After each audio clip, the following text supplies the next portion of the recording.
De retour sur Discussion & Co, vous nous écoutez toujours et merci d'être là.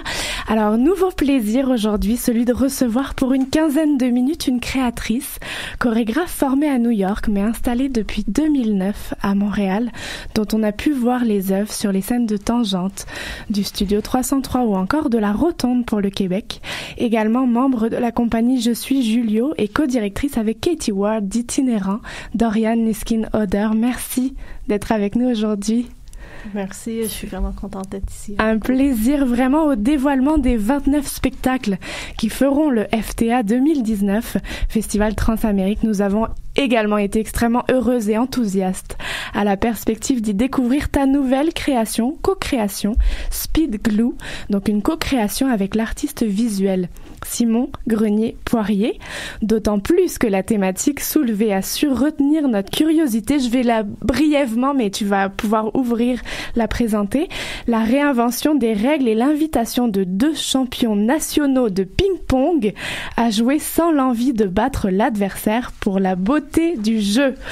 Alors, et en plus, donc sous-jacente à tout ça, une remise en question du modèle capitaliste d'un monde unipolaire, comme j'ai pu le lire dans les mots de Simon dans une entrevue. Et avant d'entrer dans les coulisses de cette nouvelle création, quel tandem de créateurs êtes-vous, Doriane et Simon, et comment s'est passée cette rencontre et quelle association faites-vous tous les deux?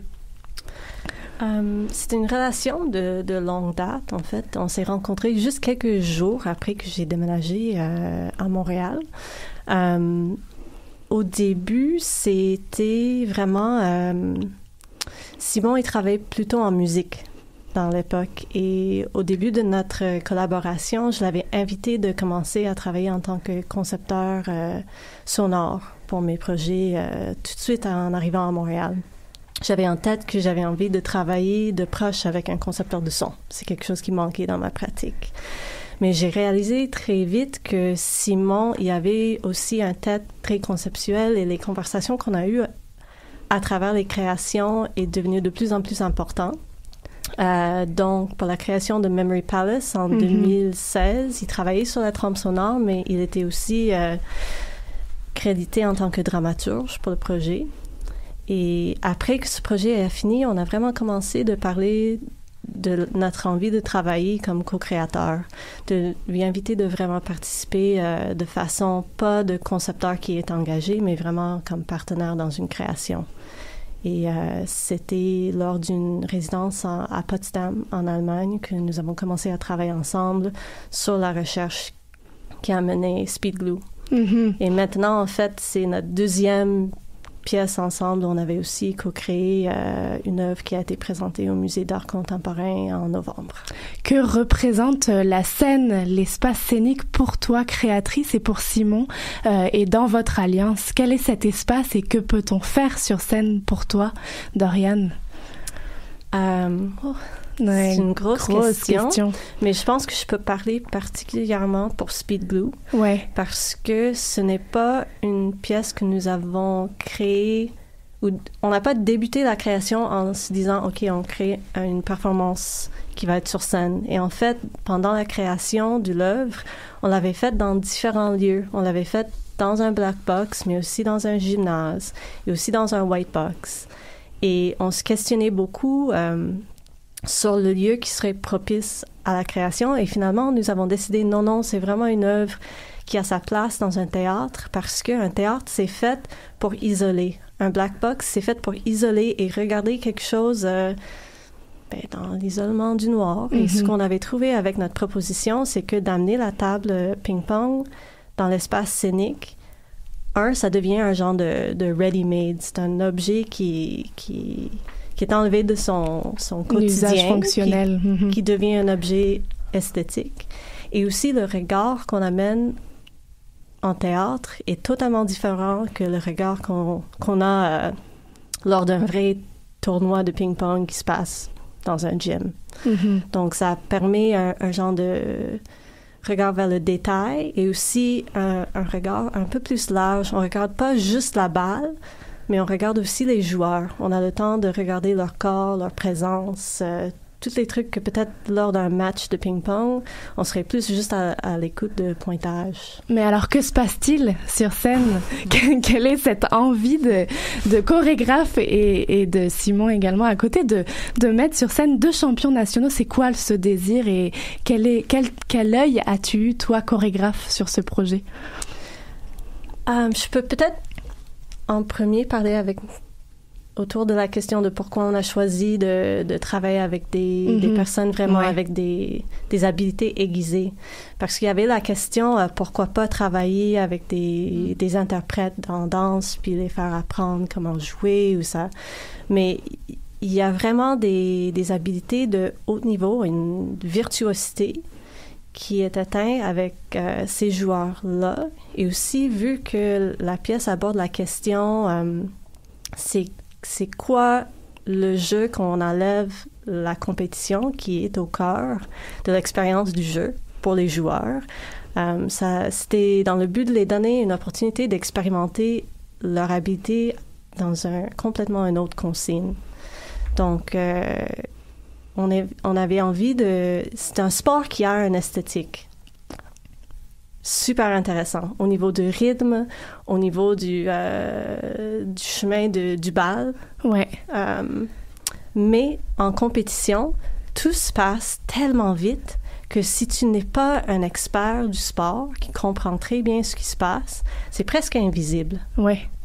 Et pour nous, c'était la découverte de l'esthétique du jeu et de trouver la façon de rendre ça visible pour un public qui n'est pas connaisseur du sport, qui n'est pas un insider.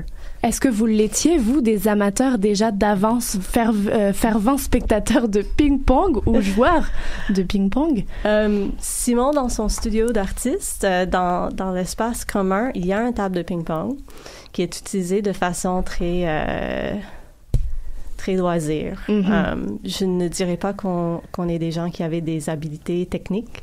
On était des joueurs pour le plaisir. Moi, je suis vraiment pas bonne. Simon, il a un peu plus de skills, mais on avait une relation vraiment plus comme la relation que beaucoup de gens ont, une table de ping-pong dans le sous-sol, chez mon oncle. Amateur, plaisir. Ouais. Mais c'était vraiment en faisant notre recherche pour ce projet qu'on a découvert le monde compétitif. Moi, je suis curieuse de savoir comment ces 2 champions que vous avez approchés, ils ont réagi quand vous leur avez proposé de rentrer dans l'espace scénique, et aussi quelle clé vous leur apportez, vous, en tant qu'artiste créateur, eux qui, à la base, ne font pas d'art, même si, comme tu dis, il y a une virtuosité et tout ça, mais comment ça s'est passé, cet échange-là, avec eux?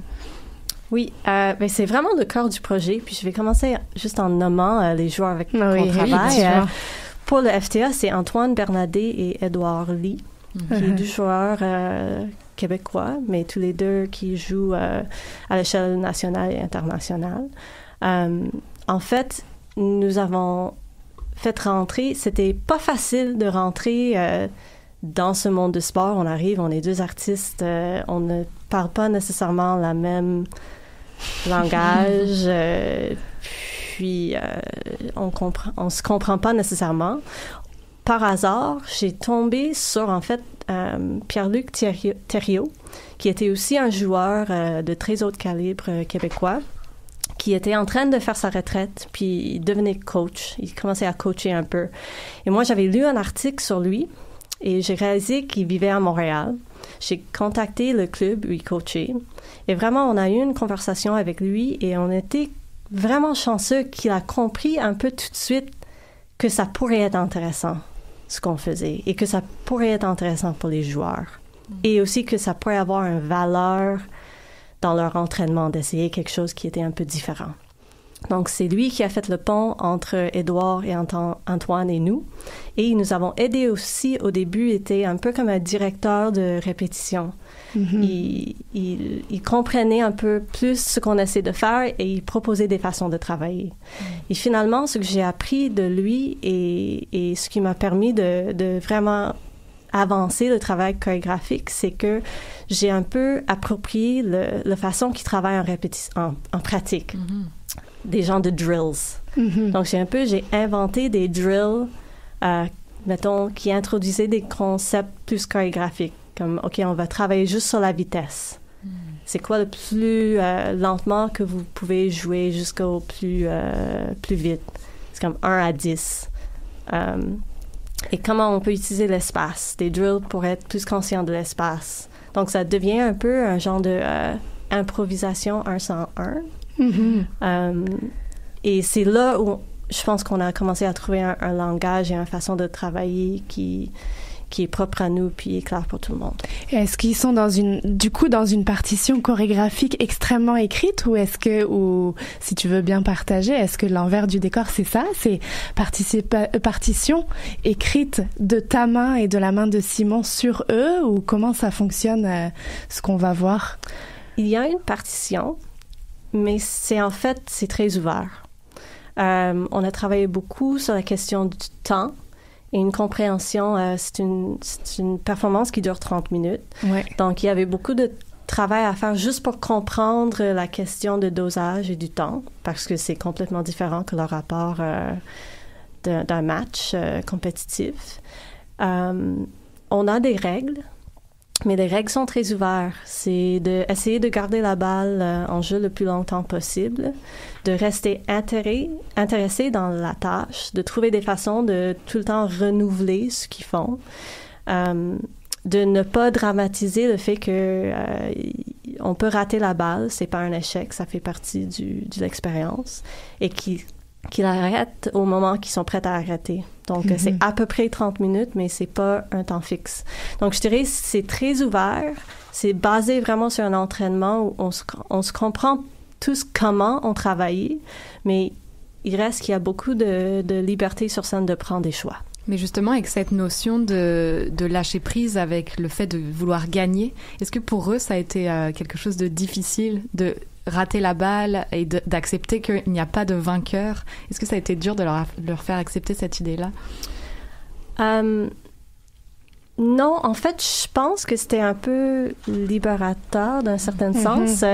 Le feedback que j'ai eu, c'est que ça les donne la chance d'expérimenter ou d'essayer plein de choses qui sont juste pas possibles en compétition. Parce qu'il y a toutes les façons d'utiliser le bal qui sera trop risqué à faire dans un match. Ouais. Puis ça ferait perdre le point. Donc, pour eux, d'être regardés et d'avoir la chance de partager ce qu'ils font, mais dans une façon différente, c'était plutôt positif et pas super difficile. Oui, finalement, c'est reconnecter avec le jeu, mais à l'état pur. Oui. Du plaisir aussi, de l'échange. Et ce qui m'intéresse aussi, c'est toute cette réflexion sous-jacente qui est en réaction au modèle capitaliste. Est-ce que c'est quelque chose qui est né de la création? Est-ce que c'est quelque chose que vous vouliez amorcer en amont, qui est rentré en jeu? Qu'est-ce qui s'est passé sur cette réflexion sous-jacente? Je dirais que ce n'est pas un message nécessairement qu'on avait en tête, mais le projet était né d'une réflexion sur l'idée de compétition et on a commencé avec une idée de compétition assez large. On pensait de la compétition en économie, on pensait de la réalité de la compétition dans le milieu des arts.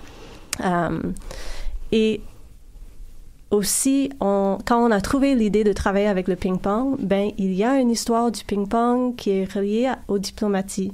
Donc, dans les années 70, l'équipe de ping-pong des États-Unis a été invitée en Chine. Cela était une des gestes politiques et diplomatiques qui a permis le réchauffement des relations entre ce grand pouvoir communiste et ce grand pouvoir capitaliste. Mm-hmm. Donc, sans vouloir vraiment rendre ça le contenu du projet, ça reste que ça flotte dans un champ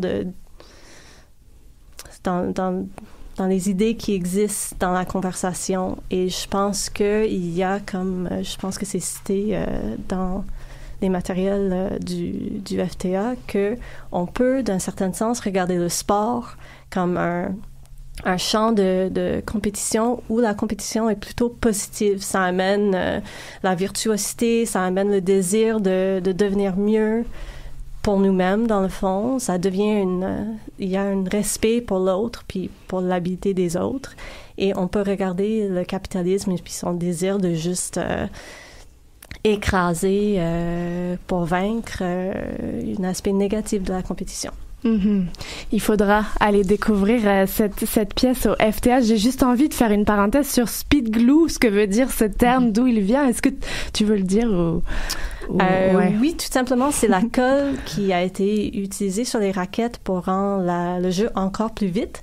Et en fait, ça a été banni des compétitions internationales à un certain point parce que c'était dangereux pour la santé des joueurs. C'était les COV, qui était dangereux. Ouais. Merci beaucoup, Doriane, d'avoir partagé ça. Ça sera l'occasion peut-être en mai de les recevoir, ces deux joueurs de ping-pong, pour les questionner sur leur pratique et autant compétitive que artistique. Oui, donc, avec plaisir, c'est un rendez-vous en mai. Speed Glue sera présenté du 1er au 4 juin au Théâtre La Chapelle, une durée de 30 minutes. Les billets individuels seront en vente à compter du 29 mars. Donc, pas tout de suite. Vous pouvez déjà vous procurer vos forfaits.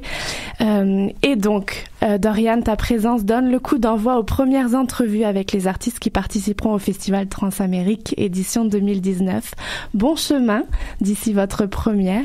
Merci. Et nous nous retrouvons juste après Funny Games de Radiant Baby.